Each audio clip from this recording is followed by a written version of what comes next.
20 piges. 20 piges et je peux déjà dire qu'il y a une Suisse avec et sans lui. Yoann Manzambi.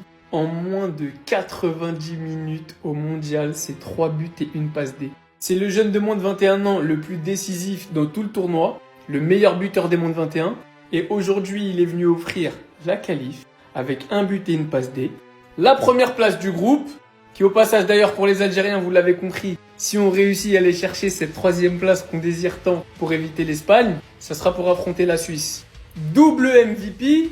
Non, c'est pas lui qui danse. C'est Fribourg qui danse en sachant les heures qu'ils vont recevoir cet été. Mais après, beaucoup de lumière sur Manzambi. Mais faut parler de la Coupe du Monde de Gregor Kobel. Très sous-coté dans les gardiens, parce qu'on a parlé des gardiens des plus petites équipes qui ont empilé les arrêts. Mais sa Coupe du Monde à lui, le nombre de buts qu'il a sauvés pour la Suisse. Parce que si la Suisse c'est 2 victoires et un nul pour 0 défaite, je vous assure que ce monsieur n'y est pas pour rien. Regardez, face à face avec Kyle Larin, il a voulu le dribbler. Bon, il était hors jeu, mais quand même. Même comme ça, il l'a pas laissé passer. Les gars, ça fait 3 semaines que je vous en parle. Même il y a 2 mois, j'avais fait une vidéo sur lui. Quand est-ce que vous allez comprendre que ce mec-là n'est pas comme les autres? Ce mec-là n'est pas humain. Yoann Manzambi. Les gars, mais il sort d'où ce mec? En fait, là, si aujourd'hui tu te branches sur le match, tu regardes le match de Manzambi, tu te dis, mais il est titulaire au PSG, à Manchester, il est titulaire à City, à Arsenal, où vous voulez. Mais non, c'est un milieu de Fribourg. Les gars, Yoann Manzambi, 1 but, une passe D. La semaine dernière, 2 buts. Pour le premier match de la Suisse contre le Qatar, c'est lui qui fait une super bonne entrée qui redynamise, on va dire, cette fin de match, malgré l'égalisation du Qatar. Du coup, le deuxième match la semaine dernière, titulaire, il rentre en jeu, il met un doublé. Ce soir, obligé, titulaire. Qui est là ce soir? Yoann Manzambi, les gars. 1 but, une passe D. Les gars, on parle d'un 2005 qui joue à Fribourg, qui a mis 7 buts, 6 passes D, qui est évalué par Transfermarkt à 40 millions d'euros, qui est titulaire en Allemagne, qui vient de faire une finale d'Europa League, malheureusement perdue, mais où il avait été excellent. Il a marqué en demi-finale d'Europa League un super but avec Fribourg. Et les mecs, en fait, je sais pas. Je sais pas s'il est milieu, s'il est ailier, s'il est avançant, s'il est 10, s'il est 8. En fait, je pense qu'on a rarement vu un joueur aussi hybride. Il a un numéro 9 sur son maillot. Quand il rentre 10. Il rentre ailier. À Fribourg, il joue 6, il joue 8. Il a dépanné en tant que numéro 10. En fait, ses qualités font que des milieux comme ça, à l'heure actuelle, surtout s'il fait une bonne Coupe du Monde et que c'est un 2005, ça vaut 80 millions. Les gars, c'est juste le football actuel. Quand t'es jeune, t'es aussi boosté et tu peux jouer partout. Tu peux jouer vraiment dans n'importe quel club du monde. Les gars, c'est que le début. Yoann Manzambi, j'en parlais il y a 2 mois. J'en ai parlé la semaine dernière, avant la Coupe du Monde. Les gars, vous allez comprendre. Ce joueur-là, il est spécial et il a de l'or dans les pieds. Yoann Manzambi 2005, les frères. On a officiellement le classement final du groupe B avec la Suisse qui a 7 points et qui finit premier. Le Canada finit 2e avec 4 points. La Bosnie finit meilleur 3e avec 4 points, donc il se qualifie. Et le Qatar en dernier avec un seul point. Et oui, grâce à leur victoire, la Suisse passe premier du groupe. Franchement, je m'y attendais pas énormément au vu du jeu proposé sur les 2 premiers matchs. Mais c'est comme ça, c'est le football, c'est un système de points. Et la Suisse a su battre le Canada chez eux et finit premier du groupe et affrontera un 3e. Quant à la Bosnie, grâce à leur victoire, ils finissent avec 4 points, 3e du groupe et meilleur 3e. Donc ils se qualifient bien en 16e de finale. Le Canada, quant à eux, affronteront un 2e du groupe à Los Angeles. Voilà, donc c'est toute une logistique.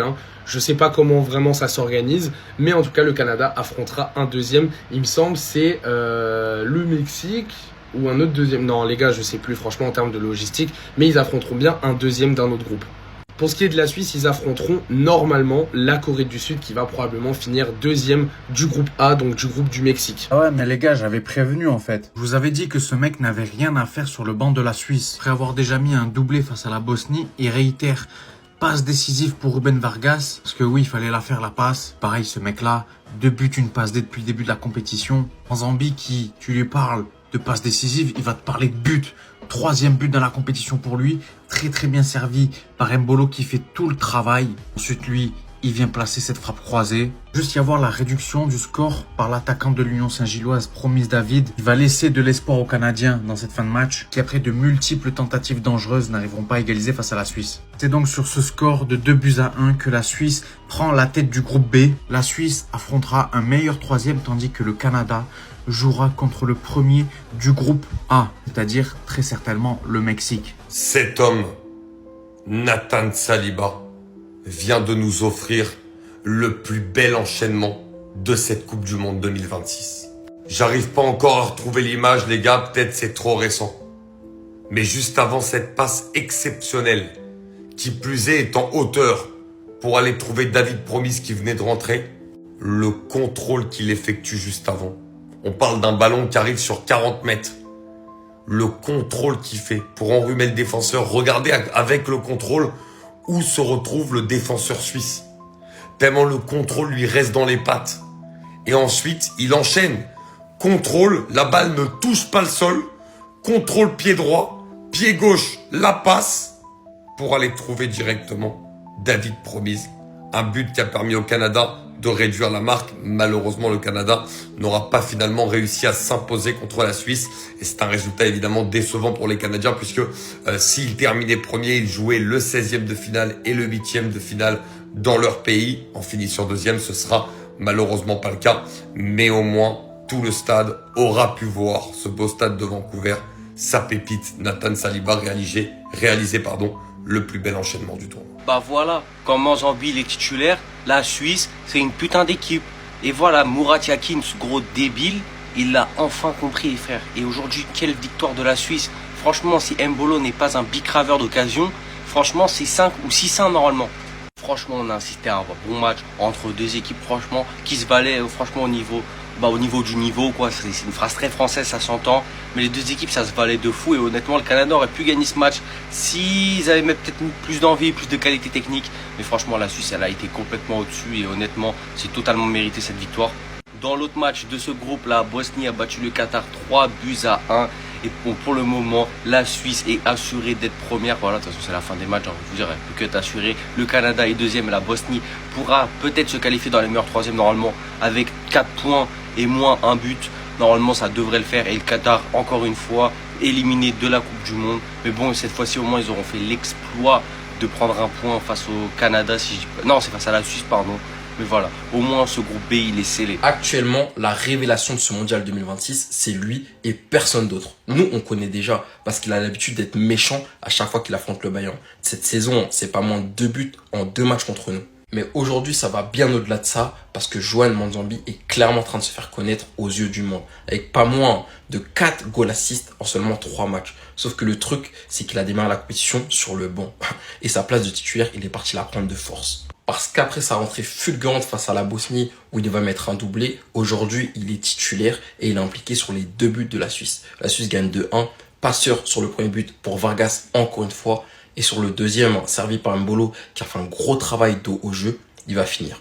Et avec cette victoire aujourd'hui, la Suisse prend la première place de ce groupe alors qu'ils avaient très mal démarré avec un nul face au Qatar. Mais la rentrée de Manzambi dans ce 11 a changé beaucoup de choses et les piliers aussi ont été pour beaucoup. Parce que Chaka, que ce soit face à la Bosnie ou encore une fois aujourd'hui, tous les ballons passés par lui, il était super important dans le cœur du jeu. Vraiment ce mec-là, c'est un milieu que je kiffe. Et même défensivement, Akanji, moi je le trouve très très solide.